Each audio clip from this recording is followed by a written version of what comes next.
ทศพรสอนบุตรและคุณพรพันธ์สอนบุตรได้ให้เกียรติจุดธูปเทียนบูชาพระรัตนตรัย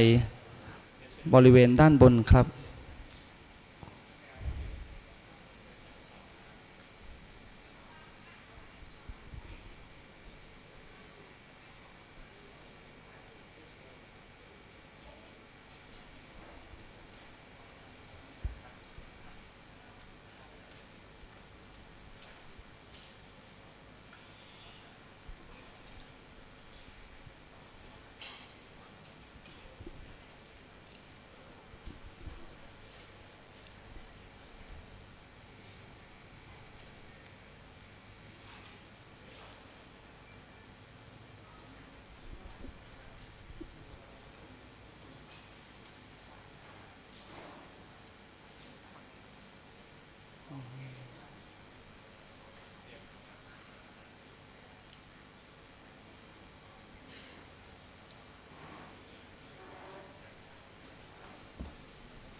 ขณะนี้ท่านพันตำรวจโทดร.ทศพรสอนบุตรรองผู้กำกับการสอบสวนสภ.บ้านนาจังหวัดนครนายกได้ทำการจุดธูปเทียนบูชาพระรัตนตรัยเป็นที่เรียบร้อยแล้วลำดับต่อไปขอเชิญแขกผู้มีเกียรติทุกท่านตั้งใจกราบพระรับศีลสมาทานศีลโดยพร้อมเพรียงกันนะครับอะระหังสัมมาสัมพุทโธภควาพุทธังภควันตังอภิวาเทมิสวากขาโตภควตาธัมโมธัมมังนัมสสามิสุปฏิปันโนภควโตสาวกสังโฆสังฆังนามามิขอเชิญทุกท่านตั้งใจสมาทานศีลโดยพร้อมเพรียงกันนะครับสาธุมายังพันเตวิสุงวิสุงรักขณทายะติสารเนนะสหปัญจศีรานิยาจามะทุติยัมปิมะยังพันเตวิสุงวิสุงรักขณทายะติสารเนนะสหปัญจศีรานิยาจามะตติยัมปิมะยังพันเตวิสุงวิสุงรักขณทายะติสารเนนะสหปัญจศีรานิยาจามะ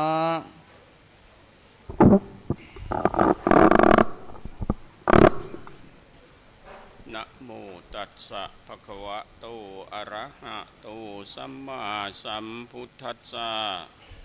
นะโมตัสสะภะคะวะโตอะระหะโตสัมมาสัมพุทธัสสะนะโมตัสสะภะคะวะโตอะระหะโตสัมมาสัมพุทธัสสะนะโมตัสสะภะคะวะโตอะระหะโตสัมมาสัมพุทธัสสะนะโมตัสสะภะคะวะโตอะระหะโตสัมมาสัมพุทธัสสะนะโมตัสสะภะคะวะโตอะระหะโตสัมมาสัมพุทธัสสะพุทธังสรณังคัจฉามิพุทธังสรณังคัจฉามิธัมมังสรณังคัจฉามิธัมมังสรณังคัจฉามิสังฆังสรณังคัจฉามิสังฆังสรณังคัจฉามิทุติยัมปิพุทธังสรณังคัจฉามิทุติยัมปิพุทธังสรณังคัจฉามิทุติยัมปิธัมมังสรณังคัจฉามิทุติยัมปิธัมมังสรณังคัจฉามิทุติยัมปิสังฆังสรณังคัจฉามิทุติยัมปิสังฆังสรณังคัจฉามิตติยัมปิพุทธังสรณังคัจฉามิ ตติยัมปิพุทธังสรณังคัจฉา ต มิ ติยัมปิธัมมังสรณังคัจฉามิ ตติยัมปิธัมมังสรณังคัจฉา ต มิ ติยัมปิสังฆังสรณังคัจฉามิ ตติยัมปิสังฆังสรณังคัจฉามิ ปานาติปาตาเวระมณีสิกขาปัทังสมาธิยามิ ปานาติปาตาเวระมณีสิกขาปะทังสมาธิยามิ อทินนาทานาเวระมณีสิกขาปัทังสมาธิยามิ อะทินนาทานาเวระมณีสิกขาปะทังสมาธิยามิ กาเมสุมิจฉาจาราเวระมณีสิกขาปัทังสมาธิยามิ กาเมสุมิจฉาจาราเวระมณีสิกขาปะทังสมาธิยามิ มุสาวาทาเวระมณีสิกขาปัทังสมาธิยามิ มุสาวาทาเวระมณีสิกขาปะทังสมาธิยามิ สุราเมรยะมัชฌะปมาทัฏฐานาเวระมณีสิกขาปัทังสมาธิยามิ สุราเมรยะมัชฌะปมาทฐานาเวระมณีสิกขาปะทังสมาธิยามิ อิมานิปัญจสิกขาปัฏฐานิสีเลนะสุขติงยันติสีเลนะโภคสัมปทา สาธุ สีเลนะนิพพุติงยันติตัสมาสีลังวิโสทะเย สาธุวิปติปฏิภาหายะสัพพสัมปติสิทธิยาสัพพทุกขวินาศายะปริตังพรูทะมังคะรังวิปติปฏิภาหายะสัพพสัมปติสิทธิยาสัพพพยวินาศายะปริตังพรูทะมังคะรังวิปติปฏิภาหายะสัพพสัมปติสิทธิยาสัพพโรคะวินาศายะปริตังพรูทะมังคะรัง ภริตวานาเมตังสเมตตาปทันตาอาวิคิตะจิตตาปริตังภานันตุสักเขกะเมจรูเปคิริสิขารตเตจันตาลิเกวิมาเนทิเประเทจะคาเมตรุวนาคาเนเคหวัตุมิเกเตภูมาจายันตุเทวาชลทลวิสเมยกขันทัพนาคาติทันตาสันติเกยังมุนิวรวจนันสัทธโวเมสุนันตุธรรมสวรรคโลอายัมปทันตานธรรมสวรรคโลอายัมปทันตานธรรมสวรรคโลอายัมปทันตานะโมตัสสะภะคะวะโตอะระหะโตสัมมาสัมพุทธัสสะนะโมตัสสะภะคะวะโตอะระหะโตสัมมาสัมพุทธัสสะนะโมตัสสะภะคะวะโต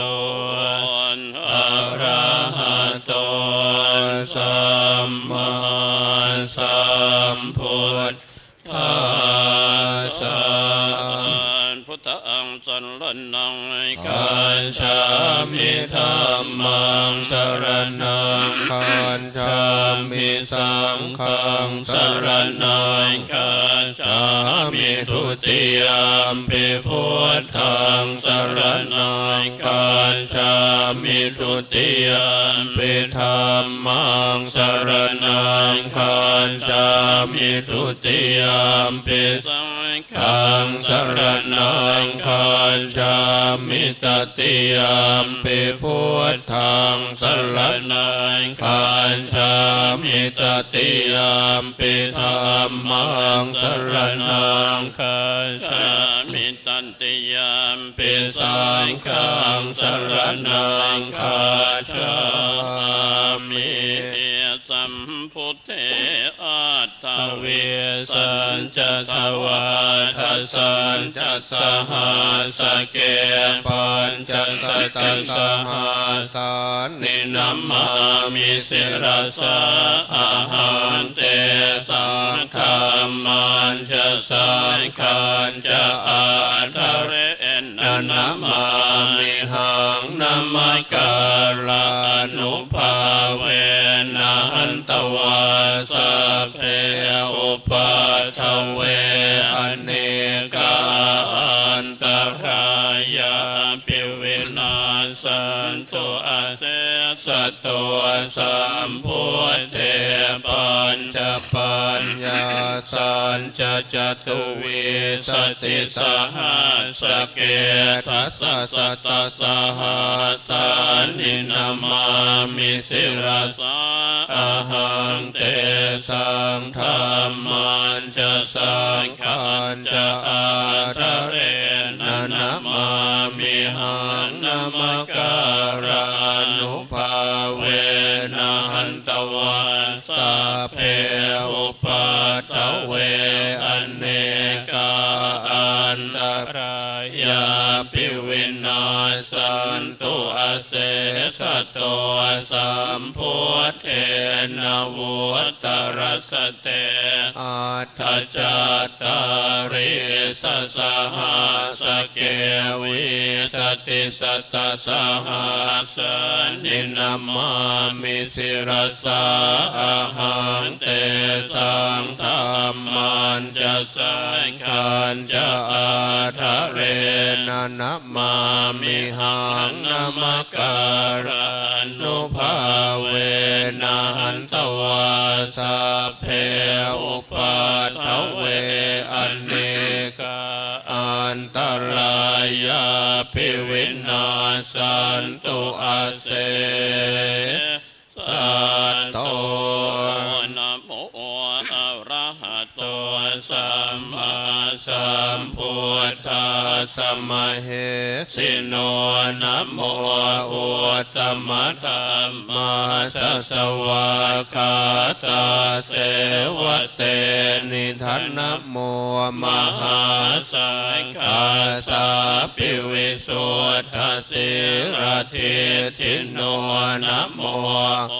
มัตตยาราธาสรัตนาตยาสสาธุกังนะโมโพ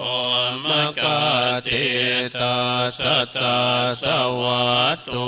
ตยาสปินะโมการปภาเวนะวิการฉันตุอุปัฏฐวานะโมการนุภาเวนะสุวัตติโหตุสัพพทานะโมการัสสะเตเทนะวิเทมิโหมิเตชวาวิปัสสิสนะมาตุจักกุมันตาสัสสิริมโตสิกิสปินามาตุสัพพะพุทธานุกัมปิโนเวสะพุทธนามาตุนาหาตกาสตปัสสิโนนามาตุกกุสันทาสัมมาระเสนาปมาทิโนโกนาคัมมนาสนามาตุภามนาตวุติมโต สัพพะสนามาตุเวปโมตาสสะปฏิอังรัสสะสนามาตุสากยปุตตาสสิริมโตโยอิมังธรรมมเทเสสิสามปตุขาปโนทนังเยจะปิเนพุตตาโรเกยถาภูตังวิปัสสิสุงเตชนาอภิสุนามหันตาวิตัสสารตาอิตังเทวมนุสานังยังนามาสันติโคตมังวิชาจรณะสัมปันนังมหันตังวิตัสสารทังวิชาจรณะสัมปันนังพุทธังวันธรรมโคตมันติอาเสวนาจะพาลานังปันดิตานันจะเสวนาปูชาจะปูชนียานังเอตัมมังคารมุตตมังปฏิรูปเทสวาโสจะปูเพจกตปุญญาตาอันทสัมมาปณิติจะเอตัมมังคารมุตตมังภาหุสัจจันจะเสปัญจะวินัยโยจะสุสิกิโตสุภาสิตาจยาวาเอตัมมังคารมุตตมังมาตาปิตุปัฏฐานังปุตตะราชสังฆโหอนาคุราชกามันตาเอตัมมังคารมุตตมังทานันจะธรรมจริยาจยาตกานันจะสังฆโหอนวัชชานิกรรมานิเอตัมมังคารมุตตมังอารติวิรติปาปามาชปานาจะสัญญโมปมาโทจะธรรมเมสุเอตัมมังคารมุตตมังคารวจะนิวาโตจะสานตัวติจะกตัญยุตากาเลนะธรรมาสวรรนังเอมังคารมุตตมังคันติจะโสวัจจสตาสมนานันจะทัสนังกาเลนะธรรมสากาชาเอตัมมังคารมุตตมังตโปจะพรหมจริยานจาริยสัจจานัทธัสนังนิพพานัสสัทธิกิริยาจะเอตัมมังคารมุตตมังพุทธัสสะโลกตัมเมหิจิตังยาสนกรรมปฏิอาโสกังวิรัชังเอตัมมังคารมุตตมังเอตาทิสานิกตวานาสาพันธรรมปราชิตาสาพันธโสตขันชันติตันเตสังมังคารมุตตมันติยังกินชีวิตตังอิตวาปุรังวาตาเคสุวายังรัตนังปณิตังนันโนสัมมังอาทิตถาคเตนะอิธัมปิพุทเทรัตนังปณิตังเอเตนะสันเจนะสุวัตถิโหตุขยังวิราคังอมตังปณิตังยถาจักขาสากยมุนีสัมมาหิโตนะเตนะธรรมเมนะสัมมาทิกินจิธัมปิธัมเมรัตนังปณิตังเอเตนะสัจเจนะสุวัตถิโหตุยัมพุทธเสโต ปริวานนเยสุจิงสัมมาทิมานันตริกาัญญมหาหุสมาทินาเต เตนะสัมโมนาเวชติธรรมปิธรรมเมรัตนังปณิตังเอเตนะสัจเจนะสุวัติโหตุเยปุคละอัตตสตังปัสสัทธาจัตตาริเอตานิยุคานิโหติเตถากินัยยะสุสุขขตาสันสาวกาเอเตตุทินนานิมหาป ปลานิอิทัมปิสังเขรัตนังปณิตังเอเตนะสัจเจนะสุวัติโหตุเยโสโยตามนัสสะธรรมเหนะนิกามิโนโคตมัสสะสนามิตปฏิปัตตาอมตังวิคัยหรัตถามุทานิพุติงพวนนายธรรมปิสังเขรัตนังปณิตังเอเตนะสัจเจนะสุวัติโหตุขินังปุรานังนวังนาติสัมภวังวิราตจิตตายติเกภวะสมิงเตคินาภิชาวิโรนิจันทานิพันติทิรายตายามปฏิโพหิธรรมปิสังเขรัตนังตังเอเตนะสัจเจนะสุวัติโหตุเมตัญจะสัพพันโลกัสมิงมานะสัมภาวะเยอปริมาณังวุธังอโทจติริยันจะสัมภาทังอเวรังอัสสปัตตังติตันจรังนิสินโนวาตยาโนวายาวตาสมิกตมิตโตเอตังสติงอธิไตยพามะเมตังวิหารังอิตัมมาหุทิตินจานุปคัมมะเสรวาทาสเนนะสามปานโนกะเมสุวินัยเขทังนะอิชาตุปัสสัยยังปุณเรติติอัปปมาโนพุทโธอัปปมาโนธัมโมอัปปมาโนสังโฆอัปปมานวันตานิสิเรียงสปานิอหิเวชิกาสัตตปฏิอุณนานาภิสรโพโมติกากตาเมราคากตาเม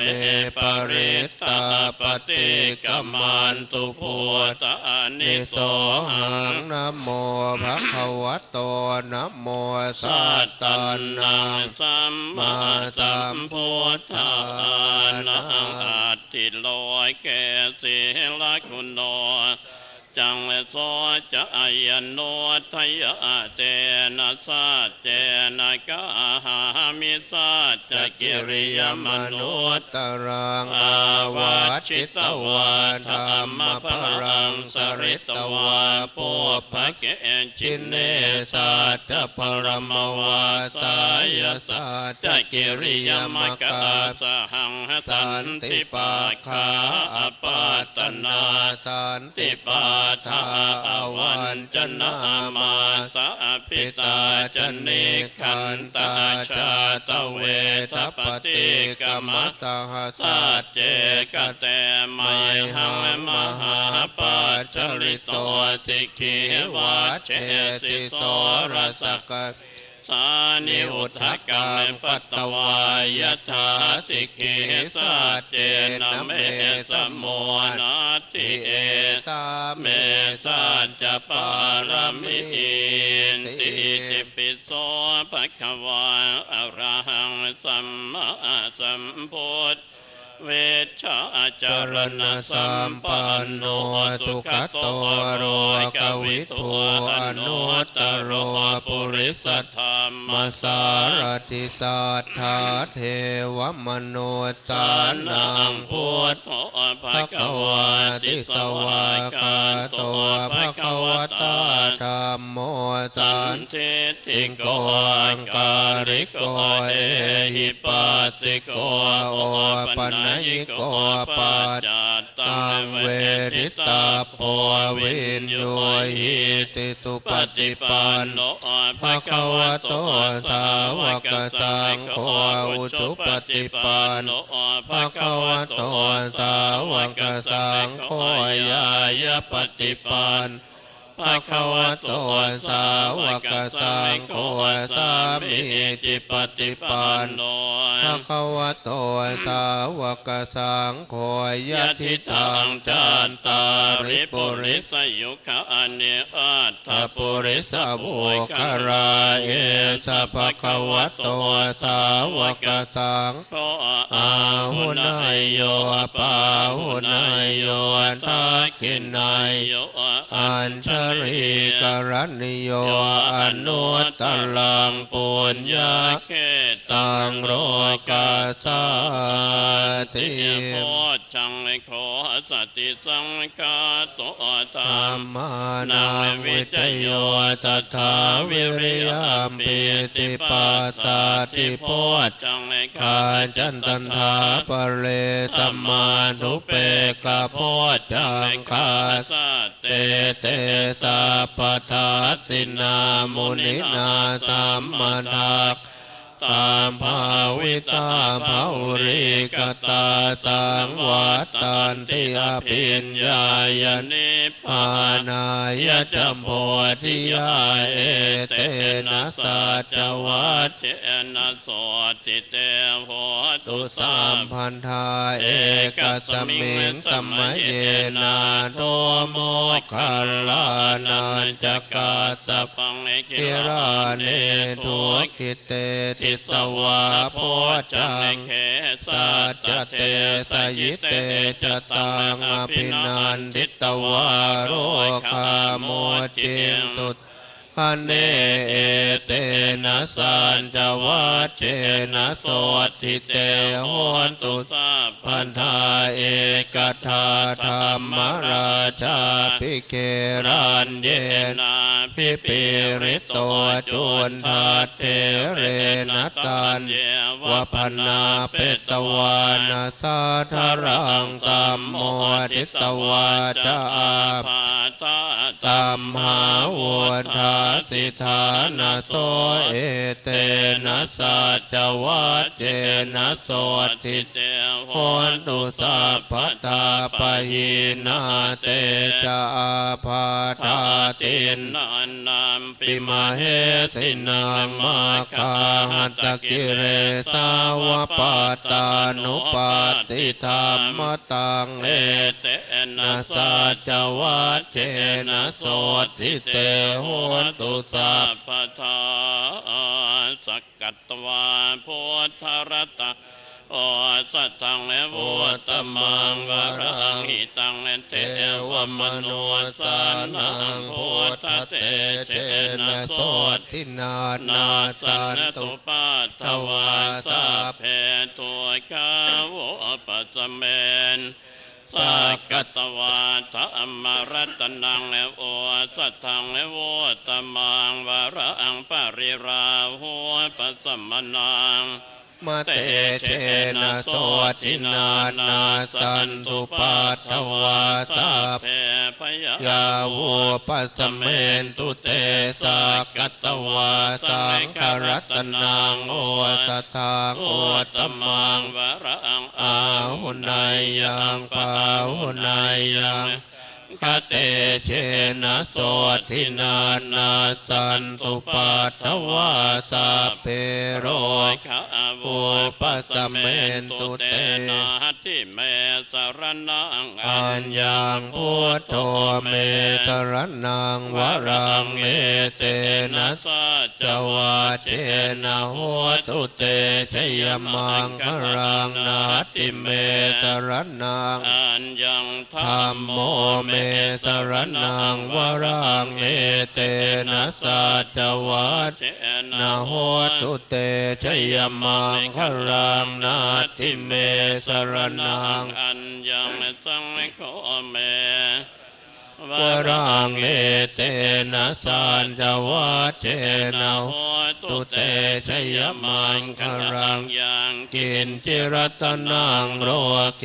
วิชติวิวิตังปุตุรัตนังพุทธัสสมังนาติตัสสมาส่วนทีภวันตุเตยังกินจิรัตนังโรเกวิชติวิวิตังปุตุรัตนังธัมมัสสมังนาติตัสสมาโสทิภวันตุเตยังกินจิรัตนังโรเกวิชติวิวิตังปุตุรัตนังสังฆสมังนาติตัสสมาโสทิภวันตุเตทุกขปัตตาจนิทุกขาพยาปัตตาจนิพยาโสกปัตตาจนิโสกาโหนตุสัพเพปิปานิโนเอตาวตาจามอิสัมปทังปุญญสัมปทังสัพเพเทวานุโมทันตุสัพพสัมปติสิทธิยานังทันตุสัทธายสิรังรักขันตุสัพพนามภาวนาภิรตาโหตุขันชันตุเทวตาคตาเพพุทธาภลาปัตตาปัจเจกานันจยังพรังอรหันตานันจเตนรักขังพันธามิสัมภาโตการุณิโกนาโทหิตายะสัพพปานินางปุเรตวาปารมีปาปะโตสัมโพธิมุตตมังเอเตนะสัญจวัตนะโหตุเตชยมังครังชยันโตโพธิยามุสักยานังนันทิวัฒโนเอวังตวังวิจโยโหหิชยาสุจยมังคะเรอปราชิตปัลลังเกสิเสปันวิโปคะเรอภิเสเกตัมภพุทธานังอาคาปันโตปโมทติสุนาคานตังสุมังครังสุปาปาตังโสโหติตังสุขันโนต่อจะสุเยทังพระมจาริสุปทากินังกายกรรมังวาจากรรมังปทา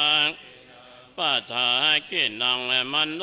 กรรมังปณิทิเตกินาปทากินานิกัตตวานันละปันตาเทภวะ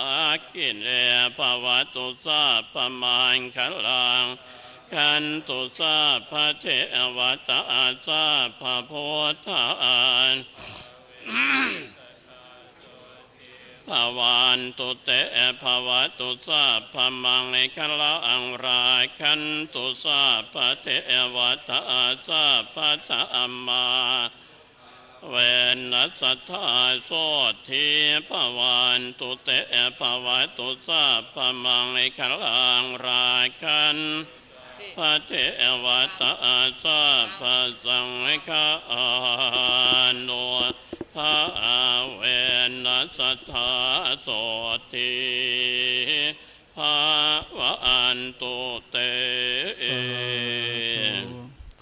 ขณะนี้พระสงฆ์ทั้งนั้นได้ทำการเจริญพระพุทธมนต์เสร็จสิ้นเป็นที่เรียบร้อยแล้ว ในลำดับต่อไปขอเชิญท่านผู้มีรายนามดังต่อไปนี้เข้าถวายจตุปัจจัยทายธรรมแก่พระสงฆ์ทรงสมณศักดิ์ที่อยู่บริเวณด้านบนอาสน์สงฆ์ 1. ท่านพันตำรวจโทดร.ทศพรสอนบุตร 2. คุณพรพันธ์สอนบุตร 3. ดร.ปนชเสนีวงศ์ณอยุธยา 4. ดร.ศรีนวลคำดี 5. คุณสุรชัยพิชัย 6. คุณบุญเรือนอุดมพาณิชย์ 7. คุณรัตนาจีคีรี 8. คุณปิยพงศ์พุทธิโพ 9. คุณปุณณิสาเสนแดง และ 10. คุณณภัสกรภาติวุฒิพัฒน์ขอเชิญผู้มีรายนามทั้ง10ท่านเข้าถวายจตุปัจจัยทายธรรมแด่พระสงฆ์บริเวณอาสน์สงฆ์ครับ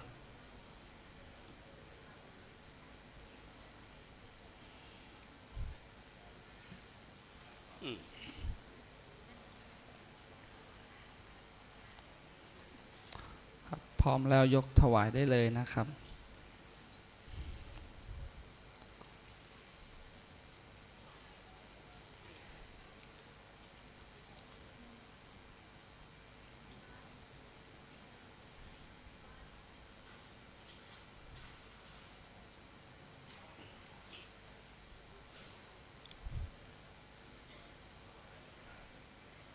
ครับเสร็จแล้วกลับนั่งอย่างที่เดิมได้เลยนะครับพระคุณเจ้าจะได้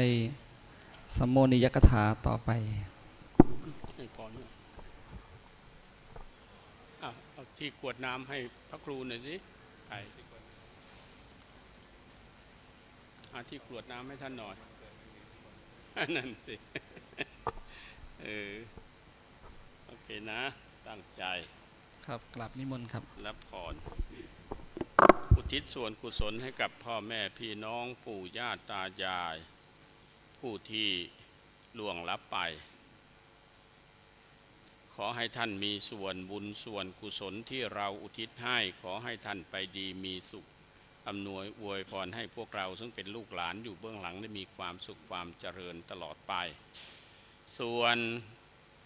พ่อแม่พี่น้องปู่ย่าตายายที่ยังมีชีวิตอยู่ก็ขอให้ท่านมีอายุมั่นขวัญยืนเป็นร่มโพล่มไทรของลูกหลานสืบต่อไปเช่นกันนะโปรดตั้งใจพัด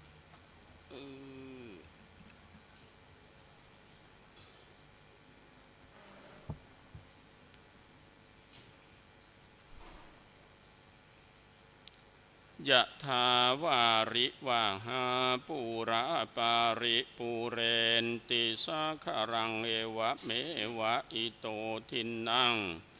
เปตานังอุปกปติอิชิตังปฏิตังตุมหังคิปะเมวะสมิจจตุสัพเพปูเรนตุสังกปาจันโทปนรโสยะถามะนิโชติระโสยถานติโยอเววาจันตุสัพพะโรโควินาจันตุมาภวัตวันตรายโยสุขิติขายุโกภวันสัพพิติโยวิวัจจันตุสัมภโรโควินาจันตุมาเตภวันวันตรายโยสุขิติขายุโกภวสัมพิติโยวิวัจจันตุสัมภโรโควินาจันตุมาเตภวัตวันตรายโยสุขิติขายุโกภวะอภิวันทนาสิริจันนิจังพุทธาปัญจายโนจันตารโอธรรมวัฏฏา นโนสุขังภาลังอายุวัฏโกธนวัฏโกสิริวัฏโกยสวัฏโกพลวัฏโกวันวัฏโกสุขวัฏโกตุสัมมันทานทุกขโรคปยาเวราสกาสันตุจุปานวาอเนกาอันตรายาปิวินาสันตุจเตจัสสะชัยสิทธิตานังราพังโตติภาคยังทุกพรังสิริอายุจวันโนจะโพคังโอติจยัสสวาสัตตวาตาจะอายุจะชีวสิทธิภวันตุเตภวัตุสัพพมังราคันตุสัมปันเทวตาสัมปะพุทธโนภาเวนัสสันทาโตนทิภวันตุเตภวัตุสัพพมังคารังราคันตุสัมปันเทวตสัพพะธรรมานุภาเวนัสสันทาโสทิภวันตุเตภวัตุสัพพะมังคารังราคันตุสัมปันเทวตาสัพพะสังฆานุภาเวนัสสันทาโสทิภาวันตุเต ขอเชิญแขกผู้มีเกียรติทุกท่านตั้งใจกราบปลาพระโดยพร้อมเพรียงกันนะครับอะระหังสัมมาสัมพุทโธภควา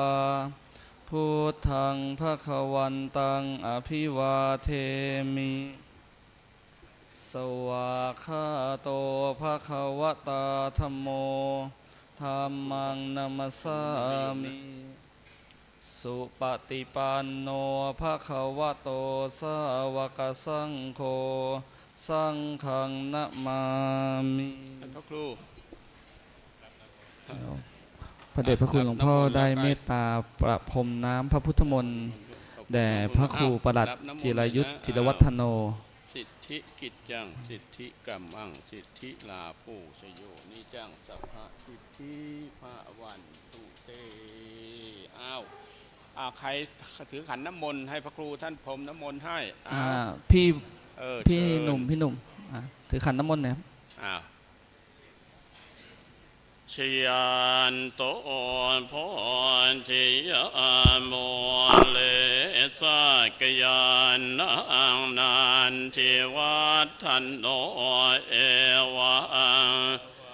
วิจโยโหยจยาตุจยมังคะเลอปลันจิตตปันลังสีเสปัทวิโปกาเรอภิเสเกสัพพุทธานังอาคาปัตปะโมทัติสุนาคาตังสุมังคันลังสุปาภาตังสุโหติตังโนสุโมโหตจัสุเยทังพระมจาริสุปทากินังวาจากรรมังปทากินังปทากินังมโนกรรมังปณิทิเตกินาปทากินานิกัตตวานัลพานตาเทปทากินเนครับขอกราบนิมนต์พระคุณเจ้าฉันภัตตาหารเพลที่โต๊ะด้านล่างเลยครับก็ขออนุโมทนาสาธุบุญกับคณะศิษยานุศิษย์ของพระครูประหลัดจิรายุทธจิรวัฒโนทุกท่านนะครับที่ตั้งใจกัน สละเวลาสละกำลังทรัพย์สละกำลังทรัพย์สินของตัวเองสละเวลามาร่วมกันนะครับในการจัดงานบุญครั้งนี้ในพิธีมงคลอายุครบ32 ปีของพระครูประหลัดจิรายุทธจิรวัฒโนซึ่งวันนี้มียอดทำบุญมากถึง 50,000